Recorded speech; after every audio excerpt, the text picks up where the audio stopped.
साहब आप हमसे दूर रहा कीजिए वरना वो क्या मनाली बताओ मुझे। हेलो गाइस, आप सुन रहे हैं खूबसूरत मोहब्बत जो कि एक कहानी है पॉकेट एफएम की। चलिए बिना देर किए वीडियो को शुरू करते हैं। तो शुरू के सीन में हमें दिखाया जाता है कि सुबह के 4 बज रहे होते हैं और एक फ़ोन पर एक कॉल आती है जिसे सुभाष जी उठाते हैं। सुभाष जी दूसरी तरफ से आवाज़ सुनकर बहुत शौक हो जाते हैं और वो परेशान होकर रोने लगते हैं।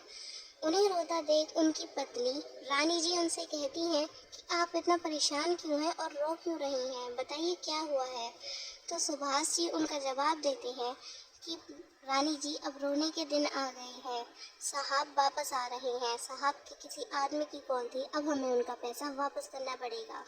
ये गाइस मैं आपको इसके कैरेक्टर्स बता देती हूँ। फीमेल में मेन कैरेक्टर है मनाली का और मेल में मेन कैरेक्टर है मनन का। मनन का एक दोस्त होता है, भाई होता है, कुछ भी कह सकते हो, वो होता है अंश।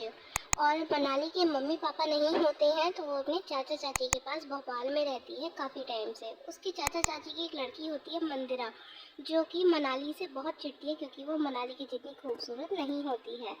वहीं दूसरे सीन में हमें दिखाया जाता है कि एक सड़क पे 2-3 गाड़ियां दौड़ रही होती हैं बहुत रफ्तार से, जिसमें एक को अंश ड्राइव कर रहा होता है और मनन उसकी बराबर की सीट पे बैठा होता है, बाकी में बॉडीगार्ड्स होते हैं। मनन काफ़ी देर से स्मोक कर रहा होता है जिसकी वजह से कार में बहुत धुआं भर जाता है और सांस भी नहीं ली जाती है। तो अंश कार रोककर उसे उतार देता है और कहता है कि तू अब पैदल ही आ, तू बहुत देर से स्मोक कर रहा है। तो मनन कहता है उससे कि अबे साले तू मुझे कार से उतारेगा, तू रुक जा मैं बताता हूँ तुझे। इतना कहकर अंश वहां से जाता है कि तू खुद आ पैदल अब, और वो गाड़ी दौड़ाने लगता है, वो वहां से चला जाता है। इतने फिर मनन आसपास में देखने लगता है तो सुबह की पहली किरण निकल रही होती है और पक्षी चहचहा रहे होते हैं जो कि बहुत ब्यूटीफुल लग रहा होता है। इतने में ही उसके पास एक कार आकर रुकती है, उसमें से अंश उतरता है और कहता है आजा बैठ फटाफट और चल।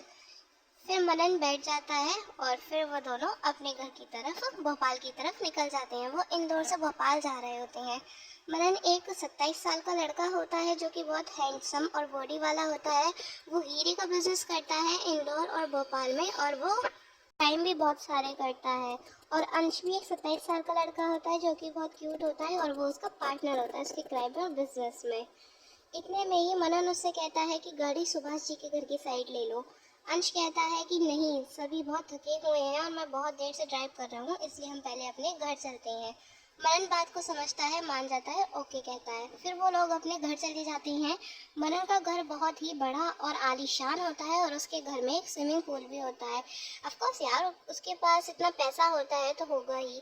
यही हमारा एपिसोड फर्स्ट ख़त्म हो जाता है। अगर आपको एपिसोड अच्छा लगा तो हमें कमेंट ज़रूर करिएगा, लाइक शेयर करना मत भूलिएगा और अगर आप चैनल पे नए हैं तो सब्सक्राइब ज़रूर कीजिएगा।